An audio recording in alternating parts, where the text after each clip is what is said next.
बाद police action mode में आई और ये देखिए दंगाइयों को पकड़ा है, उनका इलाज भी किया गया है क्योंकि ये वो दंगाई हैं जो लगातार नुकसान पहुंचा रहे थे। कैसे इलाज किया गया आपको फुल फ्रेम दिखा रहे हैं। सर अपने माला मालिक की कसम नहीं मारे,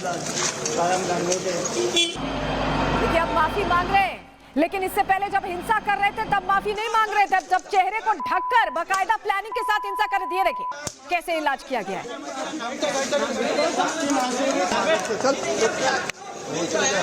नहीं मारे सर, अपने माला मालिक की कसम नहीं मारे। तस्वीरें आपको दिखा रहे हैं, अगली तस्वीर दिखाते हैं। मौके पर देखिए कैसे भारी भीड़ जुटी है, 1-2 लोग नहीं, ये 10-12 भी नहीं थे, ये ऐसा लग रहा है कि हजारों की संख्या में थे। क्या ये संभव है कि कुछ ही सेकंड्स में अचानक इतनी बड़ी संख्या में लोग पहुंचे और हिंसा करने लगे? आप खुद सोचिए, प्रैक्टिकली पॉसिबल ही नहीं है। और यही तस्वीरें गवाही दे रही हैं कि ये सब कुछ प्लानिंग के तहत हुआ है। अगली तस्वीर दिखाते हैं। हिंसा के बाद पुलिस फोर्सेस की तैनाती कैसे हो गई पूरे इलाके में, ये देखिए पुलिस फोर्सेस की तैनाती हुई, हालातों को नियंत्रण में लिया गया क्योंकि लगातार आगजनी हो रही थी, पत्थरबाजी हो रही थी, लोगों को नुकसान पहुंचाया जा रहा था, यहां तक कि पुलिस कर्मियों को भी नुकसान पहुंचाया जा रहा था। अगली तस्वीर दिखाते हैं। अगली तस्वीर देखिए, ये देखिए कैसे गाड़ियों में तोड़फोड़ हो रही है। आप इन लोगों को पहचानिए, ये आप जब तस्वीर देख रहे हैं तो आप पहचान पाएंगे किस समुदाय से आते हैं। तस्वीरें गवाही खुद दे रही है, मुझे कुछ कहने की जरूरत ही नहीं है। ये तस्वीरें अपने आप में पूरी कहानी कहने के लिए काफी हैं कि किसने कैसे हमला किया। बाकायदा प्लानिंग के तहत ये सब कुछ किया गया है, ऐसा लगा।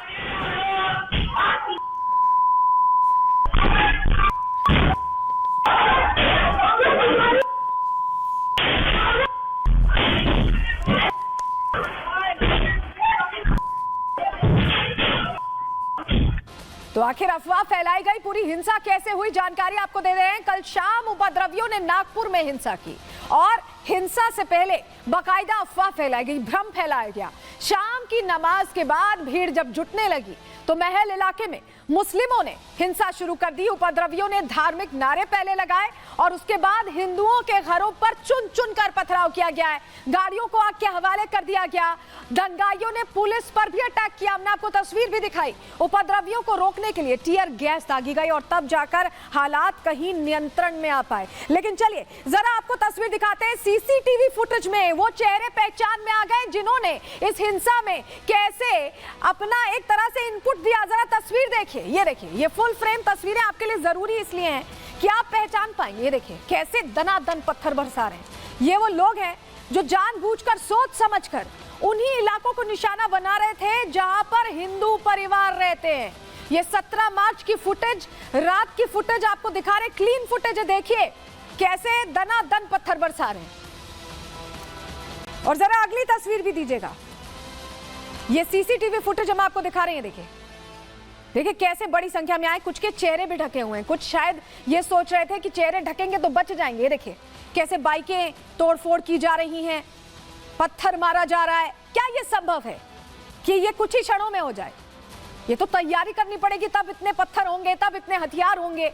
और ये पूरी तैयारी थी। 8:06 की फुटेज आप देख रहे हैं। उस दौरान महल इलाके में जमकर हिंसा हुई और सिर्फ 8 बजे हिंसा नहीं हुई, हिंसा दोबारा हुई, फिर से हुई। वो तस्वीर भी आपको दिखाएंगे। तो 8 बजे की तस्वीरें तो हमने आपको दिखा दी, लेकिन नागपुर में सिर्फ एक राउंड हिंसा नहीं हुई है, 2 राउंड हिंसा हुई है। क्यों हम ऐसा कह रहे हैं? चलिए पूरी टाइमलाइन डिटेल के साथ आपको दिखाते हैं और बताते हैं। चलिए जानकारी आपको देते हैं। दरअसल महल इलाके में कल शिवाजी की जयंती मनी थी, छत्रपति शिवाजी महाराज की जयंती मनाई जा रही थी और दोपहर 12 बजे कब्र का विरोध किया गया। औरंगजेब की कब्र की हम बात कर रहे हैं। कार्यकर्ताओं ने औरंगजेब के पुतले को जलाया और प्रदर्शन का वीडियो पूरे इलाके में शेयर किया गया।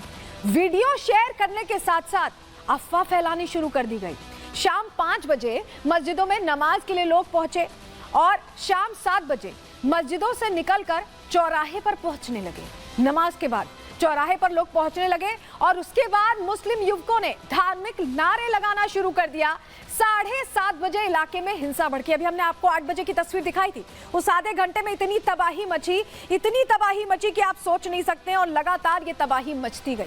लेकिन चलिए जरा अगली तस्वीर आपको दिखाते हैं, क्योंकि अब सबूत एक एक करके हम आपको दिखाने जा रहे हैं। एक एक सबूत आपके सामने रखेंगे। सबूत नंबर 1 देखिए, ये तस्वीर देखिए, हिंसा के दौरान का ये वीडियो है। ये देखिए मुंह पर गमछा बांधकर यहाँ तोड़फोड़ की जा रही है, लेकिन पहचान हो गई है।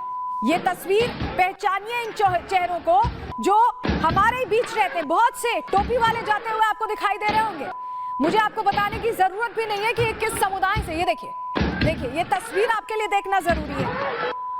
सबूत नंबर 2 अब आपको दिखाते हैं। ये देखिए सबूत नंबर 2। दंगाइयों ने कैसे पुलिस पर पथराव किया। ये बड़े बड़े पत्थर आप हवा में उछलते देख रहे होंगे। देखिए मुंह बांधा हुआ है और दनादन पत्थर उछाल रहे हैं। ये जो पत्थरबाजी हुई है, बिना पत्थर इकट्ठा किए हो सकती है क्या? इतनी बड़ी संख्या में लोगों को सड़क पर पड़े इतने पत्थर मिल सकते हैं? सबूत नंबर 3 देखिए। सबूत नंबर 3, दंगाइयों ने कैसे पुलिस पर पथराव किया। देखिए सब दौड़े चले जा रहे हैं, तैयारी के साथ हैं और दौड़े चले जा रहे हैं उसी दिशा में जहां पुलिस है और वहां पर दनादन पथराव कर रहे हैं। देखिए ये टॉप एंगल से तस्वीर आपको दिखा रहे हैं। लाठी लेकर निकले हुए हैं, पत्थरों को हाथ में लिया हुआ है, हथियारों से लैस हैं। कौन कौन से हथियार हैं ये भी आगे बताएंगे आपको। सबूत नंबर 4 अब दिखाते हैं आपको। गाड़ी में कैसे तोड़फोड़ की गई है। देखिए ढकी हुई गाड़ी है लेकिन बाकायदा तोड़फोड़ की जा रही है तैयारी के साथ। पहले पहचान की गई है और उसके बाद तोड़फोड़ की जा रही है। तस्वीर आप देखिए, ये देखिए कैसे तोड़फोड़ कर रहे हैं। पूरी गाड़ी को क्षतिग्रस्त कर दिया। और चलिए सबूत नंबर 5 भी देखिए। सबूत नंबर 5 आपके सामने रख रहे हैं। हिंसा के बाद गाड़ी के कैसे कांच टूटे हुए हैं और ऐसी 1 दर्जन गाड़ियां हैं। ये तो एक गाड़ी हम आपको दिखा रहे हैं, ऐसी 1 दर्जन गाड़ियां हैं जो इसी तरह से तोड़ी फोड़ी गई है, नुकसान पहुंचाया गया है। जो कुछ कल हुआ नागपुर में उसने सभी को हैरान कर दिया।